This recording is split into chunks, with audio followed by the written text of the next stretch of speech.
ಗುಡಿಬಂಡೆ ಪಟ್ಟಣದಿಂದ ಪುಲ್ವಮಾಕಳಹಳ್ಳಿ, ಉಲ್ಲೋಡು, ಆಲಗದ್ರೇನಹಳ್ಳಿ, ಇಡರಹಳ್ಳಿ, ರಾಮಪಟ್ಟಣ ಸೇರಿದಂತೆ ಹಲವು ಗ್ರಾಮಗಳಿಗೆ ಸಂಪರ್ಕ ಕಲ್ಪಿಸುವ ಪ್ರಮುಖ ರಸ್ತೆ ಗುಂಡಿಮಯವಾಗಿ ಹಲವು ವರ್ಷಗಳೇ ಕಳೆದರೂ ದುರಸ್ತಿ ಕಂಡಿಲ್ಲ. ಪ್ರತಿದಿನ ನೂರಾರು ಮಂದಿ ಈ ರಸ್ತೆಯ ಮೂಲಕ ಸಂಚರಿಸುತ್ತಿದ್ದು, ರಸ್ತೆಯ ದುಸ್ಥಿತಿಯಿಂದಾಗಿ ವಾಹನ ಸವಾರರು ಪರದಾಡುವಂತಾಗಿದೆ.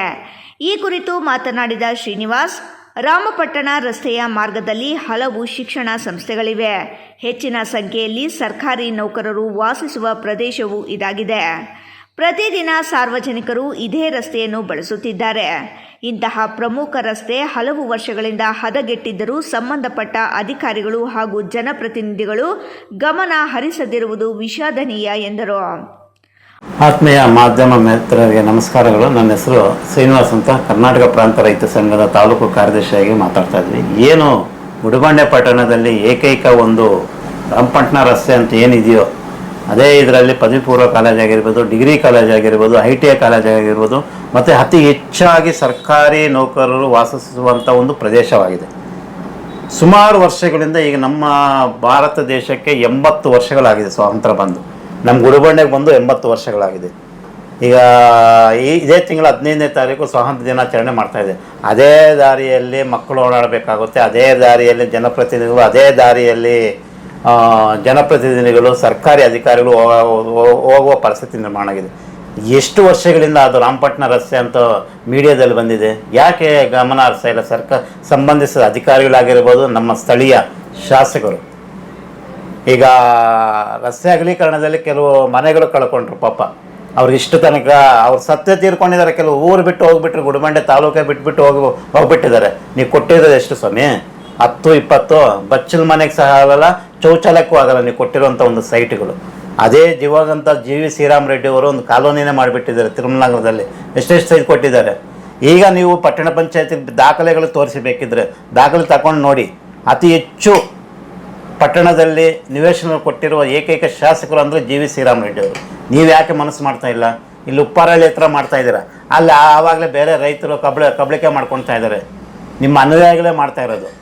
ಅದಕ್ಕೆ ಕೂಡಲೇ ಸಂಬಂಧಪಟ್ಟಂಥ ಒಂದು ರಾಮಪಟ್ಟಣ ರಸ್ತೆ ಏನಿದೆ, ಪದವಿ ಪೂರ್ವ ಕಾಲೇಜಲ್ಲಿ ಸ್ವಾತಂತ್ರ್ಯ ದಿನಾಚರಣೆ ರಾಷ್ಟ್ರೀಯ ಹಬ್ಬಗಳ ಮಾಡುವ ಸಂದರ್ಭದಲ್ಲಿ ತೊಂದರೆ ಆಗುವಂಥ ಒಂದು, ಈಗ ನಮ್ಮ ಫ್ರೆಂಡ್ ಹೇಳ್ದಂಗೆ ಸಮಾಜ ಸೇವಕರು ಬಂದು ಸರ್ಕಾರಿ ದಾರಿಗಳು ರಿಪೇರಿ ಮಾಡುವ ಪರಿಸ್ಥಿತಿ ನಿರ್ಮಾಣ ಆಗಿದೆ ನಮ್ಮ ಗುಡಿಬಂಡೆ ಪಟ್ಟಣದಲ್ಲಿ.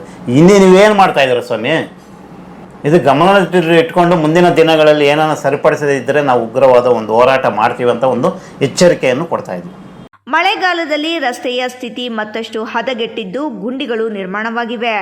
ಕೆಲ ಗುಂಡಿಗಳು 2-3 ಅಡಿ ಆಳವಾಗಿದ್ದು ವಾಹನ ಸಂಚಾರಕ್ಕೆ ತೀವ್ರ ತೊಂದರೆಯಾಗುತ್ತಿದೆ. 2 ವಾಹನಗಳು ಎದುರು ಬಂದಾಗ ಪರಸ್ಪರ ದಾಟಲು ಸಾಧ್ಯವಾಗದೆ ಸಂಚಾರ ದಟ್ಟಣೆ ಉಂಟಾಗುತ್ತಿದೆ. ಇನ್ನು ರಸ್ತೆಯ ಗುಂಡಿಗಳನ್ನು ಕೆಲ ಖಾಸಗಿ ವ್ಯಕ್ತಿಗಳು ತಾತ್ಕಾಲಿಕವಾಗಿ ಮುಚ್ಚಿದರೂ ಮಳೆ ಬಂದ ಕೂಡಲೇ ಮತ್ತೆ ಗುಂಡಿಗಳು ನಿರ್ಮಾಣವಾಗುತ್ತಿವೆ. ಆದ್ದರಿಂದ ತಾತ್ಕಾಲಿಕ ದುರಸ್ತಿಗೆ ಬದಲಾಗಿ ವೈಜ್ಞಾನಿಕ ಹಾಗೂ ಶಾಶ್ವತ ರೀತಿಯಲ್ಲಿ ರಸ್ತೆ ಅಭಿವೃದ್ಧಿಪಡಿಸಬೇಕು ಎಂದು ಅವರು ಒತ್ತಾಯಿಸಿದರು. ಸ್ಥಳೀಯರಾದ ಅಫ್ಸರ್ ಮಾತನಾಡಿ, ಆಗಸ್ಟ್ 15ರಂದು ಸ್ವಾತಂತ್ರ್ಯ ದಿನಾಚರಣೆ ನಡೆಯಲಿದ್ದು, ಇದೇ ಮಾರ್ಗದಲ್ಲಿ ವಿದ್ಯಾರ್ಥಿಗಳು ಹಾಗೂ ಸಾರ್ವಜನಿಕರು ಸಂಚರಿಸಲಿದ್ದಾರೆ. ಇಂತಹ ಸಂದರ್ಭದಲ್ಲಿ ರಸ್ತೆಯ ದುಸ್ಥಿತಿ ಮತ್ತಷ್ಟು ಮುಜುಗರ ಉಂಟು ಮಾಡುವಂತಿದೆ. ವಿದ್ಯಾರ್ಥಿಗಳು ಹಾಗೂ ಸಾರ್ವಜನಿಕರ ಸುರಕ್ಷತೆಯ ದೃಷ್ಟಿಯಿಂದ ತಕ್ಷಣ ರಸ್ತೆ ದುರಸ್ತಿ ಮಾಡುವ ಅಗತ್ಯವಿದೆ. ರಾಮಪಟ್ಟಣ ರಸ್ತೆ ಸಮಸ್ಯೆ ಹಲವು ಬಾರಿ ಸಂಬಂಧಪಟ್ಟ ಅಧಿಕಾರಿಗಳ ಗಮನಕ್ಕೆ ತಂದಿದ್ದರೂ ಪರಿಹಾರ ಕಲ್ಪಿಸದಿರುವುದು ಖಂಡನೀಯ. ಪಟ್ಟಣ ಪಂಚಾಯಿತಿ ಅಧಿಕಾರಿಗಳು ಹಾಗೂ ಸ್ಥಳೀಯ ಶಾಸಕರು ಸಮಸ್ಯೆಗಳನ್ನು ಗಂಭೀರವಾಗಿ ಪರಿಗಣಿಸಿ ಕೂಡಲೇ ರಸ್ತೆ ದುರಸ್ತಿಗೆ ಕ್ರಮ ಕೈಗೊಳ್ಳಬೇಕು ಎಂದು ಆಗ್ರಹಿಸಿದರು. ನನ್ನ ಹೆಸರು ಅಫ್ಸರ್ ಪಾಷಾ, ಮಾಜಿ ಅಧ್ಯಕ್ಷರು ಪಟ್ಟಣ ಪಂಚಾಯಿತಿ ಗುಡಿಬಂಡೆ. ನಾನು ಈ ಮೂಲಕ ಸರ್ಕಾರಿ ಅಧಿಕಾರಿಗಳಲ್ಲಿ ಮನವಿ ಮಾಡ್ಕೊಳ್ಳೋದೇನೆಂದರೆ, ಮಳೆಗಾಲ ಬಂದಾಗ ರಾಮಪಟ್ಟಣ ರಸ್ತೆ ಬಹಳ ಹದಗೆಟ್ಟು ಹೋಗಿದೆ.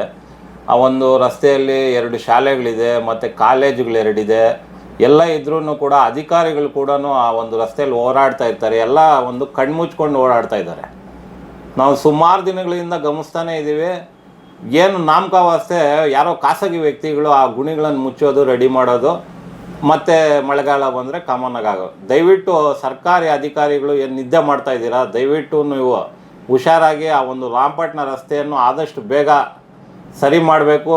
ಇಲ್ಲದಿದ್ದರೆ ನಾವೆಲ್ಲನೂ ಸೇರಿ ರಾಮಪಟ್ಟಣ ಸರ್ಕಲ್ನಲ್ಲಿರುವ ವಾಸ ಮಾಡ್ತಾ ಇರುವಂಥ ನಾವು ನಾಗರಿಕರು ಎಲ್ಲರೂ ಸೇರಿ ಉಗ್ರವಾದ ಒಂದು ಹೋರಾಟ ಮಾಡಬೇಕು ಅಂತ ನಾವು ತೀರ್ಮಾನ ಮಾಡಿದ್ದೀವಿ.